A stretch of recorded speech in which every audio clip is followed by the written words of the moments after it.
Good morning, everyone. We're on day 34 of the Democrat shutdown. Day 34. It's now officially the second longest shutdown in U.S. history.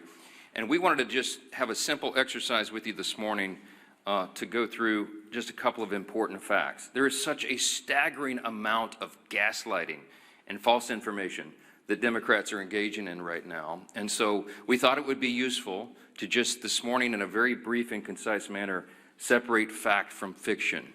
So I'm just going to go through 4 false claims that you have heard over and over and over, and just explain once more what the simple truth is. Meredith, let me see the first slide here. Here's the first one. The obviously false claim of the Democrats is that Republicans have closed the government. I've heard them say this myself. You've all seen it in interviews. They're blaming the shutdown on the Republicans, and it is patently absurd.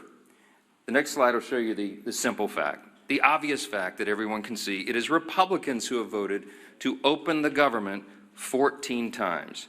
Now remember how this came about. Back in September 19th in the House, Republicans in the House voted to open the government, the clean continuing resolution to keep everything in operation.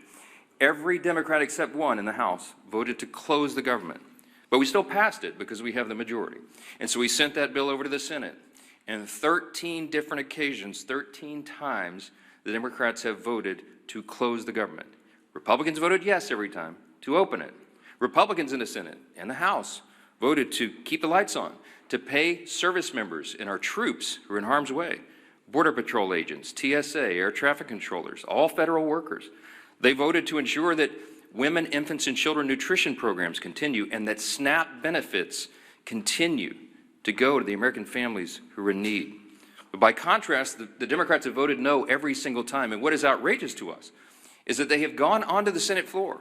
Senate Democrats, they have voted no. They have voted to close the government. And then they have gone out to the hall, to the nearest camera they can find.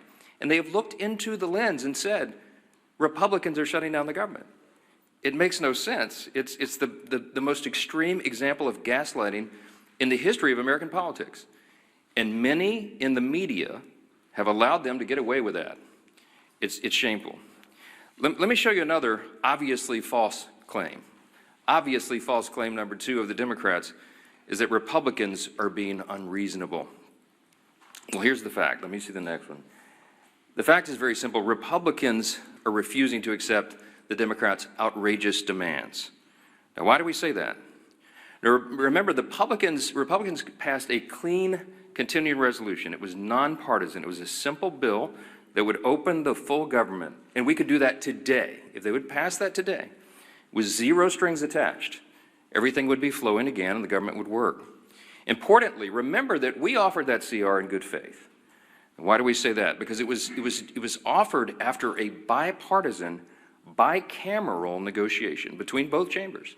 Because you see, you had the appropriators, Republican and Democrat appropriators, who got together and decided they agreed on the need for a short-term CR so that they could continue their negotiations on the full-year funding bills. But this is something Democrats have spoken passionately about and acted upon many times in the past. We've recounted here every day. 13 different occasions in the Biden administration, they passed continuing resolutions. They did it most recently in March of this year when Chuck Schumer, 10 Senate Democrats, including the leader, Schumer, voted for the CR and told us how important that was. The CR that's on the table right now and has been sitting there for 45 days is nearly identical to the one that they voted on in March. But shockingly, this is the big thing. In addition to their refusal to support the CR and reopen the government, the Democrats have had the audacity to also demand something new. They demanded $1.5 trillion with a T in new spending obligations in exchange for the simple funding resolution. They filed on paper in the Senate record back in September, and it still sits there as their counterproposal. They would spend $1.5 trillion of your taxpayer funds. Included in that is nearly $200 billion of taxpayer funds that they want to use to restore free health benefits to illegal aliens. They want to spend billions in wasteful left-wing spending projects in foreign countries on things like LGBTQ plus awareness, in the Horn of Africa, all sorts of things. I could give you a long list, and we've said it here before. They want to spend $500 million to prop up left-leaning news organizations. And shockingly, in that same proposal, as their ransom for reopening the government, they want to cut $50 billion from the rural hospital fund that the Republicans just got signed into law on July 4th. That is the bill that they filed that shut down the government. And every American can see that for themselves. So their claim about Republicans being responsible is laughable. Let me go to the third one. False claim number 3, Democrats are fighting for health care. You've heard this over and over and over. Let me say something very simply about this false claim. It is the Democrats who created Obamacare. It is the Democrats who did that without any Republican votes. It's the Democrats who, by extension, have cost the American taxpayers and people who have health insurance have made their costs skyrocket. It is their policies that made that happen. And so instead of reforming it, the Democrats don't reform Obamacare. They want to subsidize it. They want to spend more taxpayer dollars. That, by the way, goes mostly to insurance companies, which makes the cost rise further. That's the Democrats' plan. When they passed Obamacare in 2010, they called it the Affordable Care Act. We know the truth is exactly the opposite. By some estimates, premiums have risen 60% in many categories since they passed that bill into law. Now, the fact is the opposite. Republicans are the ones fighting to save health care. Why? It's not just talking points to us. We do this. We have ideas, and we have already implemented ideas and measures to reduce costs, increase access and quality, and eliminate fraud, waste, and abuse. Now, why do we say it's not just a talking point? Why do we say the Republican Party is the only one advancing common sense reform solutions? Because we've proven it. We did that in the big, beautiful bill, the Working Families Tax Cut.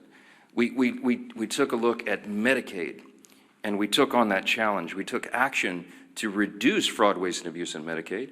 We got able-bodied young men without dependents off the program. We got illegal aliens off the program, and we saved $185 billion just to start. We got millions of ineligible enrollees off the program, and it preserved it. It strengthened Medicaid for the people who rely upon it, which is the elderly, disabled, and young pregnant women, as we always use in an example. No, it's not about health care. That is a false claim, and everybody knows it. Everyone in America, and certainly everybody in this room, understands that this is about something else. What this is about fear. The Schumer shutdown was never about health care.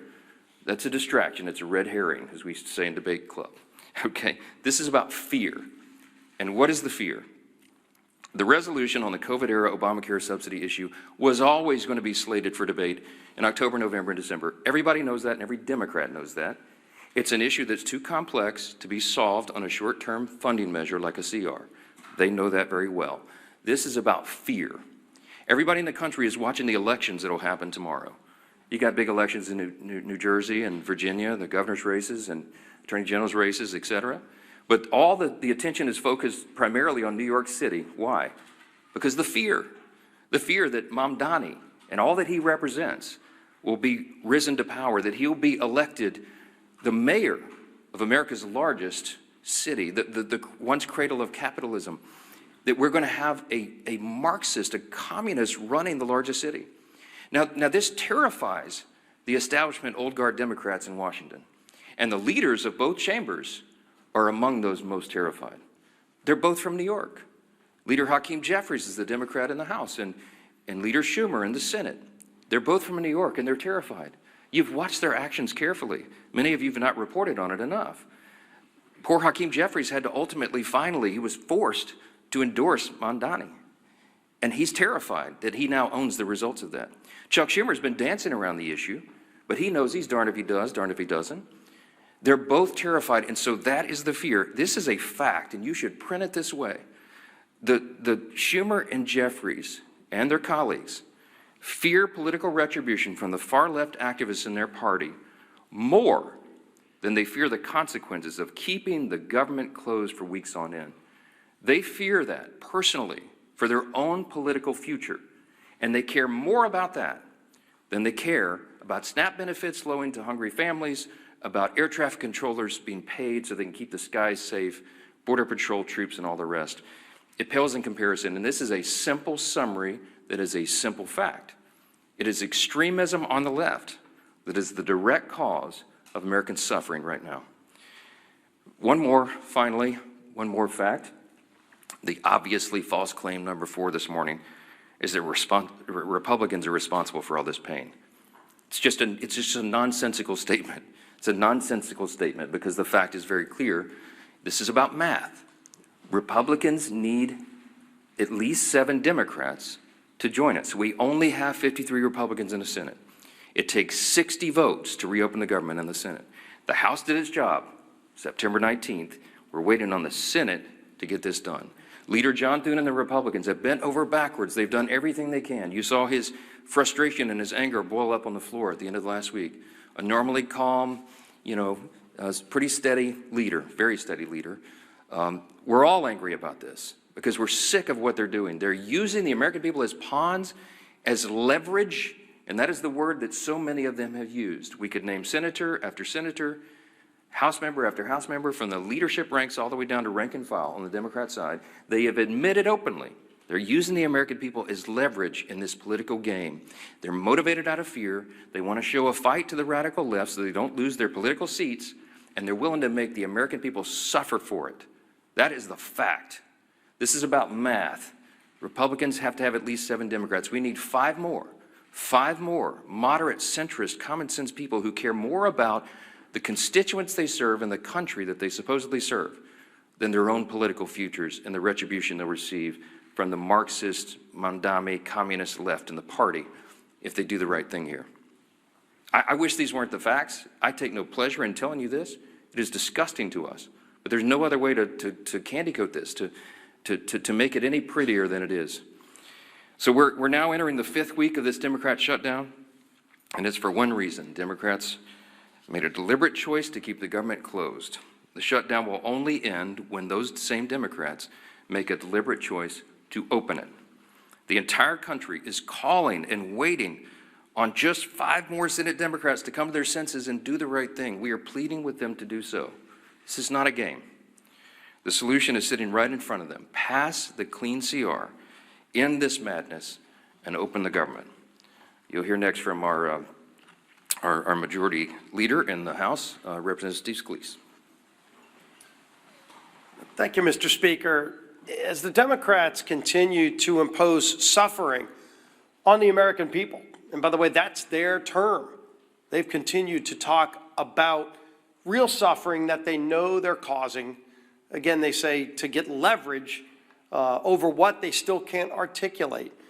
But as Democrats continue to impose this suffering, their attempts to mislead the American people are working overtime.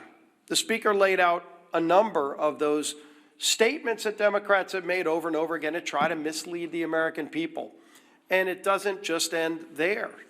Over the weekend, Chuck Schumer tweeted out, quote, "Republicans have done everything in their power to raise your health care costs and kill SNAP for millions of hungry Americans." Now, Chuck Schumer knows good and well what he said there is not only misleading, it's patently false. I try to give it Pinocchio awards, but I don't want to associate the character Pinocchio with Chuck Schumer in that statement. Let's start with the first half of what he said there. Raising health care costs. Who is the party that's done that? The health care law of the land, and not sure if Chuck Schumer's been updated on the law, but Obamacare is the law of the land in health care. And we can all go look at the votes going back the last 10 years. It's been partisan votes all the way through for Obamacare. They called it, as the Speaker said, they named it the Affordable Care Act. It's been anything but. Costs for families are up over 80% in their premiums because of Obamacare. And what have they tried to do over and over again? They've tried to mask the cost. They haven't tried to work with Republicans to fix it. They've tried to mask the cost, hundreds of billions of dollars of bailouts to insurance companies. not helping families get better options. Democrats have never cared about that. And in fact, when we, as we pointed out multiple times, passed provisions in the working families tax cuts, the cost share reductions, that were scored by CBO to lower premiums by double digits for families. It passed the House, and it was Democrats who worked overtime to get that removed in the Senate. They are still bragging about it today on the Democrat Budget Committee's website, that they removed a provision that would have lowered premiums for families. So who is it that's raising costs for families? Of course, it's been Democrats every step of the way, and the only thing scored by CBO to reduce premiums on families that have passed either house, the Democrats worked overtime to get that removed. The other half of that, he talks about SNAP. And of course, we know there have been votes in the House and Senate to save the SNAP program from cuts, from being zeroed out. It's called the Clean CR. Passed the House with Republican-only votes, primarily, with Democrats uniting to try to kill it, but luckily we have the majority in the House, and you go over to the Senate, and we know they have a 60-vote requirement, and Democrats have over and over and over again voted in lockstep with Chuck Schumer to block SNAP benefits. There is a vote you can go look at every day that they've taken that vote that would have opened the government, fully funded SNAP, or shut it down. And it's Republicans who are voting yes, and it's Democrats who are voting no, and Chuck Schumer's been leading that charge. And then he votes no to kill the SNAP program, to create tremendous uncertainty, to create millions of hungry Americans, to use his own word. Chuck Schumer has voted to put those millions of hungry Americans in that situation, and then he walks out to the microphone, as the speaker said, and then he tries to blame it on somebody else. People are sick and tired of it. We're surely sick and tired of it, but the American people are suffering, to use the Democrats' term, while those same Democrats that impose the suffering are going out and trying to mislead and lie to the American people and blame somebody else for the very votes they cast. It is votes in Congress that have caused a government shutdown. That's why we're here. You either vote yes to open the government or you vote no to keep it shut down. And the votes are public record. And the same people that are voting to shut down the government, to deny food to families, are then walking out and trying to lie to the American people and blame somebody else for their actions. The American people won't have it. The American people will not be lied to. And it's time that Chuck Schumer and his Democrat colleagues end this madness. Let's open the government back up again and get to a negotiation on the differences we have. Our whip, Tom Emmer.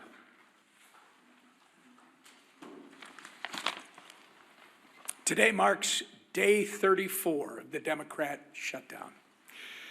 Here are some headlines from over the weekend highlighting the pain the Democrats are inflicting on the American people each day that they prolong this mess. Quote, government workers, SNAP recipients feel the pain as the government shutdown drags on. Quote, staffing shortages mire air travel as shutdown stretches on. Quote, government shutdown threatens to delay home heating aid for millions of low-income families. And that's just to name a few. Democrats have now voted against opening the government 14 times. That's 14 times that they voted against our military. That's 14 times that they have voted against federal law enforcement officers, air traffic controllers, and TSA agents. 14 times they have voted against low-income Americans who rely on programs like SNAP and WIC. Why? Not because they actually care about lowering the cost of health care like they claim. Just look at the 68-page counterproposal they filed in the Senate. Only 1.5 pages reference health care. The other 66 outline their radical policy priorities like billions of dollars for foreign climate projects or $500 million to prop up leftist media outlets. The fact of the matter is that the Democratic Party is not fighting for you, the American public. They've shut the government down to pick a fight with President Trump and to score points with Kami Mandami and Omar Fada, the Omar Fada wing of their party. The Democrats have become kamikaze politicians who are so focused on winning some kind of political game that they've justified blowing up everything in their wake, including the livelihoods of their own constituents. Democrat Senator John Fetterman said it best on CNN yesterday, quote, "We are hurting the very people that we fight for, and now we're getting nothing for them if we continue to keep our government shut down." Quote, "This is wrong," he went on to say, and he's exactly right. It's past time for Democrats to end the political games, pass our clean CR, and reopen the government for the people they were elected to serve. Back to the Speaker. Questions? Manu, you get it first every time. This is not fair. Last week, you came here to these mics, and you were very critical of Joe Biden's use of the auto pen, his pardons. You said he didn't even know who he was pardoning. But last night on 60 Minutes, President Trump, admitted to not knowing he pardoned a crypto billionaire who pleaded guilty to money laundering. Does that also concern you? I don't know anything about that. I didn't see the interview. You have to ask the president about that. I'm not sure. Yes, ma'am. Last week on Friday, you said that if there was any way to fund SNAP, that the Trump administration would be happy to do it. Now, 2 judges have come out saying that it is likely illegal to stop SNAP payments. One is giving the Trump administration until today to make a decision on how to move forward. What have you told President Trump about how you want him to move forward? Well, he and I talked about this quite a bit over the weekend, multiple times. The president is desperate for SNAP benefits to flow to the American citizens who desperately rely upon it. He has bent over backwards, as you know, to get the troops paid, to keep WIC funding going. He's found creative solutions. The SNAP situation, as Secretary Rollins and I explained at the press conference on Friday, has legal impediments to that. It was understood, and we got legal advice, and it made sense to me that the contingency fund and SNAP could not be used unless the underlying funds were flowing. As Secretary Rollins relayed to you, this is pretty commonsensical. The contingency fund is an extra, in layman's terms, it's an extra fund that is there, for example, if you have an unexpected natural occurrence like a hurricane or something, and SNAP benefits are flowing, but you have a subset of the population that needs additional benefits, then the contingency fund would go. The way we always understood it was the contingency fund could not be used legally if the underlying fund was suspended. And that's what's happened in the CR. The Democrats voted to stop SNAP payments. So you have 2 courts, 2 liberal courts, Obama judges, as I understand it, who said, no, that's not right, get them paid. Well, it's more complicated than that, because as you know, it cost over $9 billion to fund SNAP for a month, and we only have, I think it's $5.2 billion in the contingency fund. So you have a big shortfall. So it's not as easy as hitting go send on a computer. You got to go through and recalculate partial payments to the 42 million recipients of the program. That puts a huge burden on states and on the feds to try to figure that out in short order. So what the president said logically was, okay, Your Honor, if you're saying we can do it, I'll go for that, because I want SNAP to go to the people. It's the Democrats that stopped it, not us. So tell me how to do it. Because I have all my personnel here in the office, the legal minds and the number crunchers, and they're trying to figure out how this can be done. Give us some guidance. We're glad to do it. So that's where we are at this impasse right now. As you noted, the president's not appealing the decision. He wants SNAP to be done, but he doesn't see the mechanism to do it. So you have Treasury, you have USDA, you have the other agencies involved that are working overtime, literally around the clock over the weekend, trying to figure out how to do this. But everybody needs to know it's not the full amount, assuming they could get this done and processed. The court acknowledged, thanks to the president, for saying that they wanted to do it. Everybody's on the same page here. We just don't know how. It's unprecedented. This has never happened before. In this way. And so we're hopeful. But I would just say this, looping us back to how we began, the easiest way to get full SNAP payments to everybody who's eligible is for the Democrats to come in here and vote to reopen the government on a clean, nonpartisan CR. It's a game that's being played and real people are being hurt, and the administration gets all sorts of accolades and appreciation from us for bending over backwards trying to make sure people are not feeling the pain and that the harm is mitigated as much as possible. Yes, sir.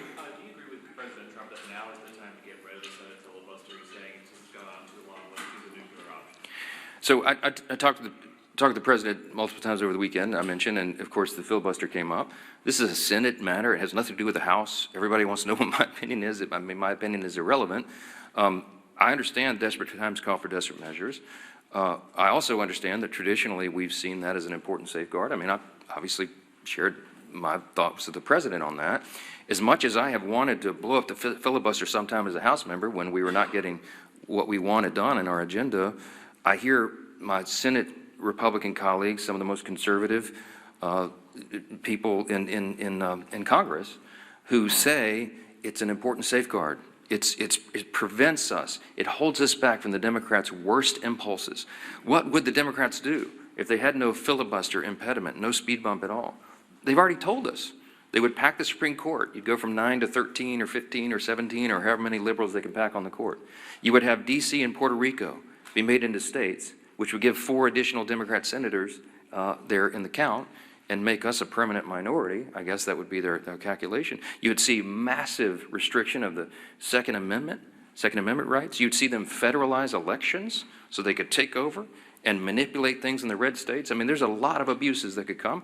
And so that's the caveat. That's what they're working through. And I speak frankly and honestly with the president, and he's very passionate about this. We're all very passionate. I think what you see in this debate we're having on our own side is a reflection of the anger that we feel, the real desperation that we feel, because we want the government to be reopened. We want to serve the American people as best we can. And any hindrance to that is something that everybody's looking at very carefully. Again, not a House issue.